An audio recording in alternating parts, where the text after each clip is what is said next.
नमस्कार, मैं आपके साथ रंजना रावत और आप देख रहे हैं जोहार झारखंड।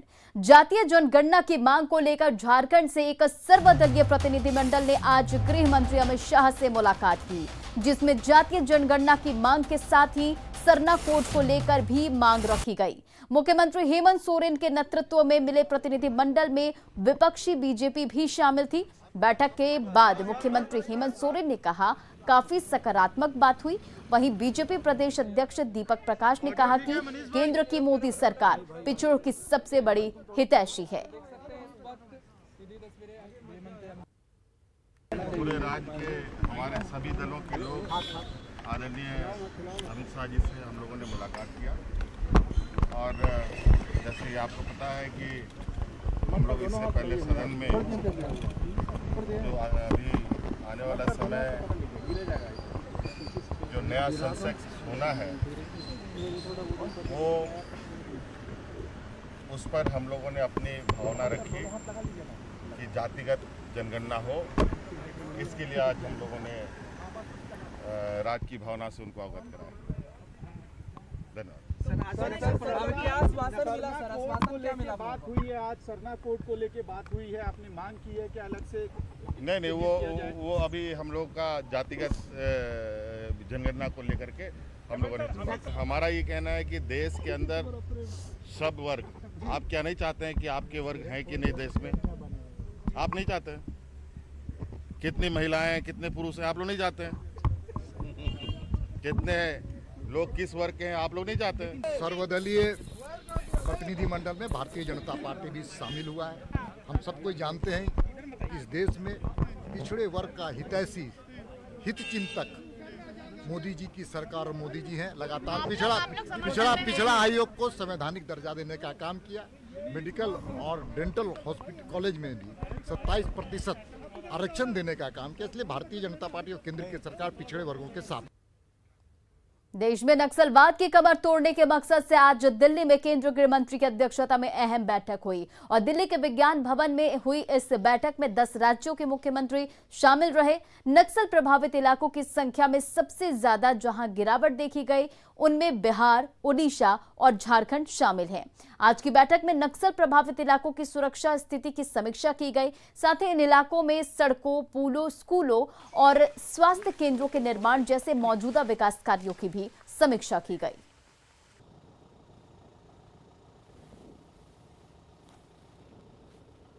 जिस तरीके से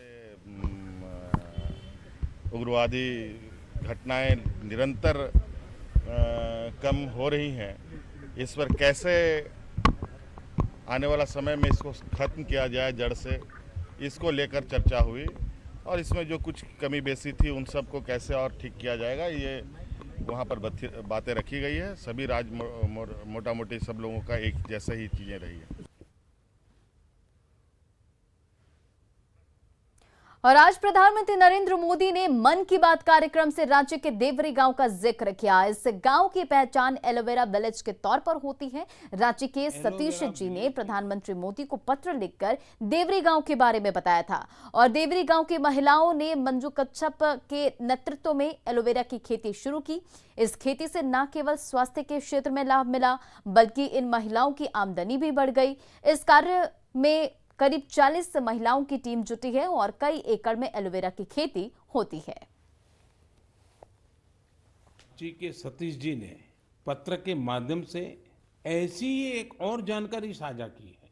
सतीश जी ने झारखंड के एक एलोवेरा विलेज की ओर मेरा ध्यान दिलाया है। रांची के पास ही देवरी गांव की महिलाओं ने मंजू कश्यप जी के नेतृत्व में बिरसा कृषि विद्यालय से एलोवेरा की खेती का प्रशिक्षण लिया था। इसके बाद उन्होंने एलोवेरा की खेती शुरू की। इस खेती से न केवल स्वास्थ्य के क्षेत्र में लाभ मिला, बल्कि इन महिलाओं की आमदनी भी बढ़ गई। कोविड महामारी के दौरान भी इन्हें अच्छी आमदनी हुई। इसकी एक बड़ी वजह यह थी कि सैनिटाइजर बनाने वाली कंपनियां सीधे इन्हीं से एलोवेरा खरीद रही थी। आज इस कार्य में करीब 40 महिलाओं की टीम जुटी है और कई एकड़ में एलोवेरा की खेती होती है। ओडिशा के पतायत साहू जी हो या फिर देवरी में महिलाओं की टीम, इन्होंने खेती को जिस प्रकार स्वास्थ्य के क्षेत्र से जोड़ा है, वो एक अपने आप में मिसाल है। प्रधानमंत्री नरेंद्र मोदी ने आज मन की बात में रांची के नगड़ी प्रखंड के देवरी गांव की चर्चा की, जहां मंजू कच्छप नाम की एक महिला अपने प्रयास से एलोवेरा की खेती कर रही है। प्रधानमंत्री मोदी जुम्बा से देवरी गांव का नाम निकलते ही पूरा गांव अचानक सुर्खियों में आ गया। आज खुद मंजू कच्छप भी प्रधानमंत्री की इस हौसला अफजाई से बेहद उत्साहित नजर आए। उनसे बात की हमारे सहयोगी संजय सिन्हा ने। पीएम मोदी ने अपने मन की बात में रांची के नगड़ी की देवरी गांव की रहने वाली मंजू कच्छप का जिक्र किया, जो कि एलोवेरा की खेती से जुड़ी हैं। हम सीधे मंजू कच्छप से बात करेंगे कि मंजू जी, आज एक बड़ा दिन है आपके लिए, प्रधानमंत्री ने आपके प्रयास की सराहना की।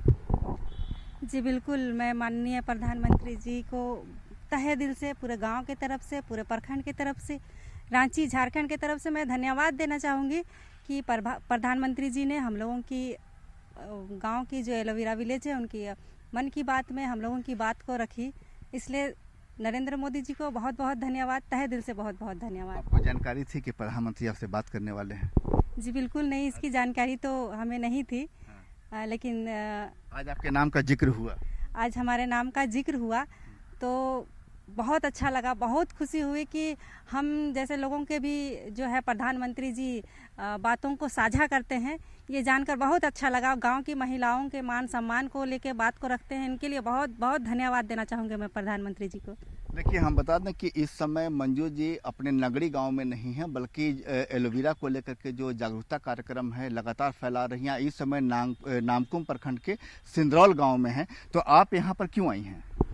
जी, मैं किसी कारणवश आई थी, लेकिन मैं जहाँ भी जाती हूँ इस बात को मैं हमेशा रखती हूँ, लोगों को प्रोत्साहित करती हूँ कि इससे बहुत ज़्यादा लोगों को बेनिफिट है। आज का डेट जो है हर्बल का दुनिया रहा है, चूँकि मेडिसिन प्लांट है ये, और इसको मैं जहाँ भी जाती हूँ मैं लोगों को प्रोत्साहित करती हूँ कि इस तरह के जो खेती है उससे लोगों को आने वाले समय में बहुत ही फ़ायदेमंद होगा। कल हमारे स्वास्थ्य से जुड़ी है ये सब पौधे, मेडिसिन प्लांट, और मन की बात में प्रधानमंत्री जी भी बोले हैं कि जो मेडिसिनल प्लांट है उससे लोगों की जो स्वास्थ्य है उससे बहुत ही ज़्यादा सुरक्षा होती है। इसीलिए मैं जहाँ भी जाती हूँ इसकी प्रचार करती हूँ, और इसी माध्यम से मैं यहाँ पे आई हुई थी और मैं लोगों के सामने इस बात को रख रही थी। अगर आप मंजू कच्छप जी की बातों को सुन रहे हैं तो आज से आप भी हर्बल खेती में जुट जाइए और एलोवेरा की खेती कीजिए, साथ ही वैसी खेती कीजिए, कुछ ऐसा प्रयास कीजिए कि अगली बार प्रधानमंत्री मोदी मन की बात में आपका भी जिक्र करें। कैमरामैन संजीव तिवारी के साथ संजय कुमार सिन्हा, न्यूज़ 18 रांची। पश्चिम बंगाल पुलिस ने झारखंड बॉर्डर से 23 सितंबर को हथियारों का जखीरा बरामद किया था। इस दौरान पश्चिम बंगाल का हथियार तस्कर भी गिरफ्तार किया गया था। जिस मिनी गन फैक्ट्री से ये हथियार बने थे वो फैक्ट्री गिरिडीह के बगोदर प्रखंड के घांगरी में है। इसकी जानकारी मिलने के बाद बंगाल पुलिस ने गिरिडीह पुलिस के सहयोग से छापेमारी की, और इस मामले में आप दो तस्वीरें देख रहे हैं इस वक्त टीवी स्क्रीन पर, जिसमें भारी मात्रा में हथियार और हथियार बनाने की कुछ मशीनें, कुछ पिस्टल के पार्ट्स जब्त किए गए, जिन्हें बंगाल पुलिस अपने साथ ले गई। और घांगरी में मिनी गन फैक्ट्री के संचालन के खुलासे के बाद गिरिडीह पुलिस पर भी गंभीर सवाल उठ रहे हैं। फिलहाल अवैध मिनी गन फैक्ट्री को सील कर वहां एक सिपाही की तैनाती कर दी गई है। चल गई, फिर बॉर्डर पुलिस आई, अपने यहाँ मतलब ताला बंद कर दिया, और उसके बाद हम फोन उन किए तो हम लोग 2 चौकीदार यहाँ नियुक्त कर दिए कि खाली आपको देख रेख करना है। अच्छा। और उन लोग बंद करके चाबी अपना ले गए थाना। ताला कौन बंद किया? बॉर्डर पुलिस, बॉर्डर थाना पुलिस। अच्छा, और चाबी? बीते 23 सितंबर को बंगाल पुलिस ने गुप्त सूचना के आधार पर बंगाल और झारखंड के बॉर्डर के पास यानी बराकर के पास एक चेक पोस्ट लगाकर हथियार के साथ एक तस्कर को गिरफ्तार किया था। उसके पास से हथियार का जखीरा था, कुछ मैगजीन भी बरामद किया गया था। हालांकि उस शख्स का नाम आस मोहम्मद बताया जा रहा है, उर्फ बबलू। हालांकि जब बंगाल की पुलिस ने उनसे पूछताछ की, उनके कबूलनामे में एक नया मोड़ आया है। हालांकि इस नेटवर्किंग को गिरिडीह से भी जोड़कर देखा जा रहा है, और बताया जा रहा है कि जितने भी हथियार उनके पास से बरामद किया गया है वो तमाम हथियार गिरिडीह के बगोदर में बना हुआ था। मैं अभी उसी जगह पे मौजूद हूँ जहाँ पे बताया जा रहा है, विजुअल में देख सकते हैं, ये वही जगह है जहाँ पर से हथियार के गन मिनी फैक्ट्री का संचालन हो रहा था, और यहीं से तमाम हथियार को बरामद किया गया था। और जिस तरह से आस मोहम्मद ने बताया है कि तमाम वो जो हथियार हैं वो वहीं से बरामद हुआ है। आपको पहले मैं विजुअल के माध्यम से दिखाना चाहूँगा कि आप देख सकते हैं वही घर है जहाँ से हथियार का संचालन हो रहा था। लेकिन सबसे बड़ी ताज्जुब की बात यह है कि जिस तरह से गिरिडीह पुलिस के संयुक्त कार्रवाई में बंगाल पुलिस ने यहाँ पे कार्रवाई की है, और कार्रवाई करने के बाद जिस तरह से यहाँ से कुछ हथियार बनाने के कंपोनेंट और इसके अलावा कुछ पार्ट्स को भी बरामद किया है, और उसके बाद इस घर को सील कर दिया गया है। मैं पहले विजुअल भी दिखाना चाहूँगा कि किस तरह से तालाबंदी की गई है, और ये मुख्य द्वार है और ये तालाबंदी कर दी गई है।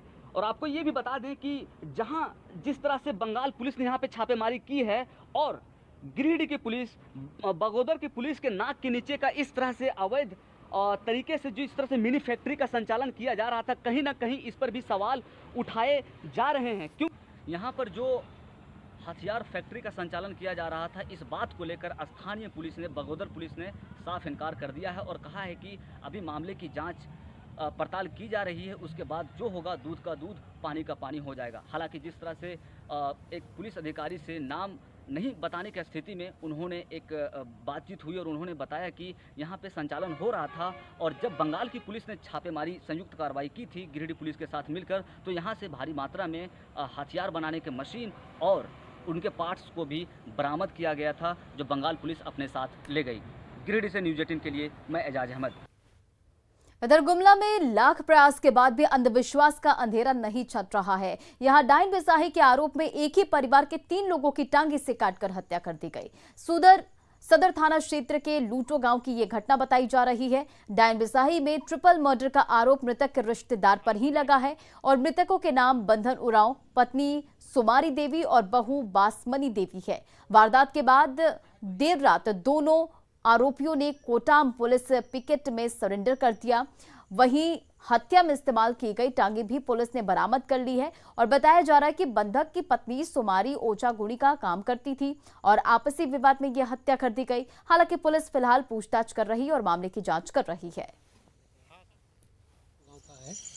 और यहीं पर उसका बंधन का अपना निवास है, और उनके अपने भाइयों से ही, अपने गोतिया से ही उसका विवाद चल रहा था।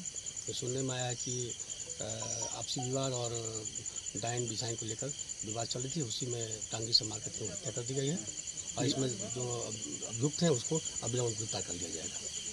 घटना आपसी विवाद का है या डायन बिसाही को लेकर ही? वो रात में 7 से 8 के बीच में लूटो गांव में भतीजा ने अपने चाचा चाची और भाभी का हत्या कर दिया है। ये आदमी तमिलनाडु कमाने गया हुआ था, विपदा उरांव जो अभियुक्त है।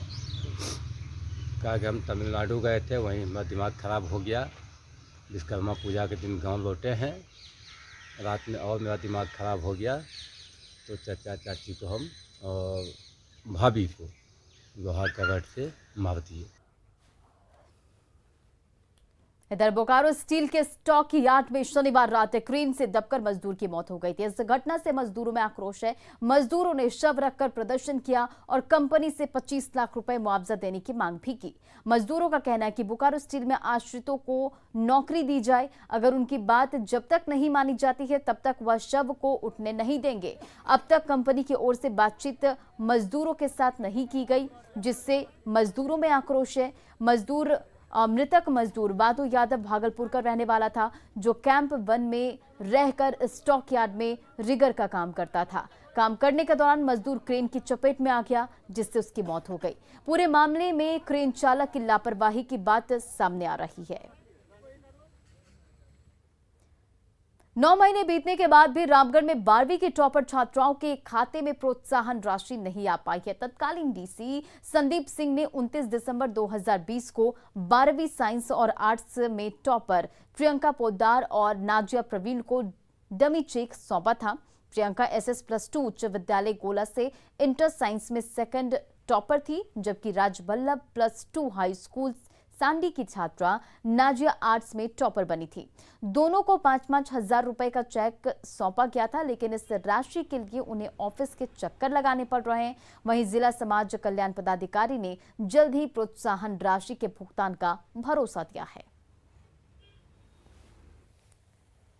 2020 में जो एग्ज़ाम हुआ था 12th बोर्ड का जैक बोर्ड में, तो मैं डिस्ट्रिक्ट सेकंड टॉपर थी उसमें। SS+2 गोला हाई स्कूल से हूँ और उसी के तौर पे मतलब हमें पुरस्कृत किया जाना था रामगढ़ में। 2020 में दिसंबर में हमें बुलाया गया था और 5,000 का चेक मिला था, लेकिन उसका पैसा अभी तक नहीं आया है। तो हमारे गार्जियन गए थे वहाँ बात करने, लेकिन काफ़ी बार गए लेकिन कुछ नहीं हुआ है अभी तक। मैं 2020 में आर्ट्स फैकल्टी में टॉपर बनी थी और हमें डीसी की ओर से 5,000 का चेक मिला था जो अभी तक भंजा नहीं है। चेक मिला था जो अभी तक भंजा नहीं है। बार बार अधिकारियों के यहाँ जा रहे पर अभी तक मिला नहीं है। ये जो मैटर है ये आज ही मेरे संज्ञान में आया है और जो भी इनके भुगतान में जो टेक्निकल एरर थी वो सॉल्व कर ली गई है। और चूँकि आज सैटरडे है और बैंक बंद रहता है तो मतलब 3 से 4 दिन के अंदर इनके अकाउंट में राशि हस्तांतरित हो जाएगी। बैतूल में वैक्सीनेशन के लिए एक वॉलंटियर्स के साथ एक अजीब वाकया हुआ। यहां गांव के एक नौजवान ने वैक्सीन लगवाने के लिए गई मेडिकल टीम के सामने एक अजीब शर्त रख दी। युवक इस बात पर अड़ गया कि पहले उसे ये सबूत दिया जाए कि सीएम शिवराज सिंह ने वैक्सीन लगवाई है, इसके बाद ही वो और उसके साथी टीका लगवाने के लिए राजी होंगे। हालांकि आखिरकार जीत वॉलंटियर्स की हुई और युवक और उसके साथियों को टीके की डोज लगा दी गई।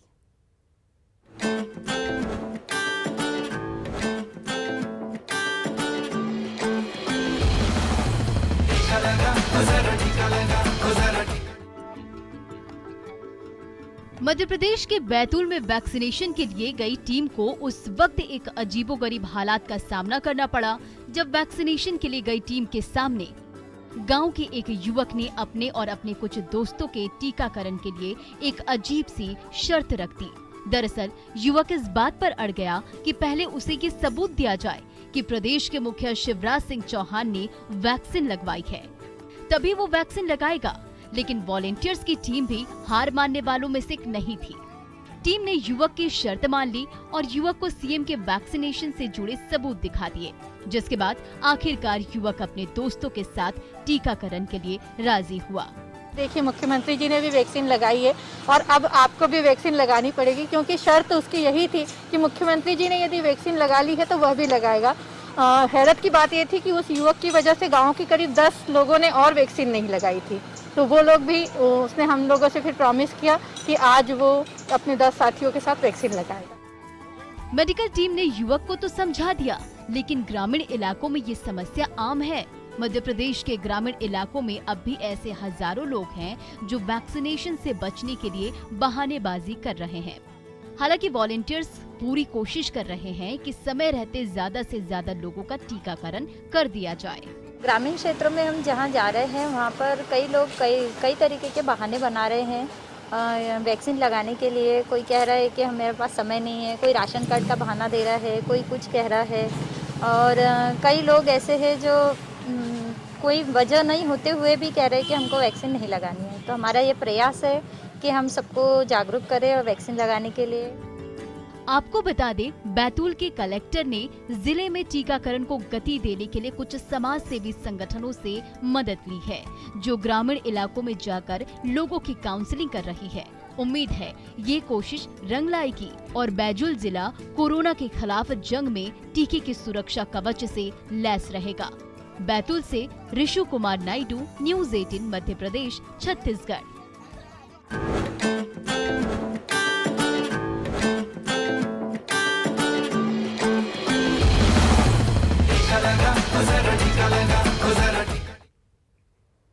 और चलिए अब देखते हैं झारखंड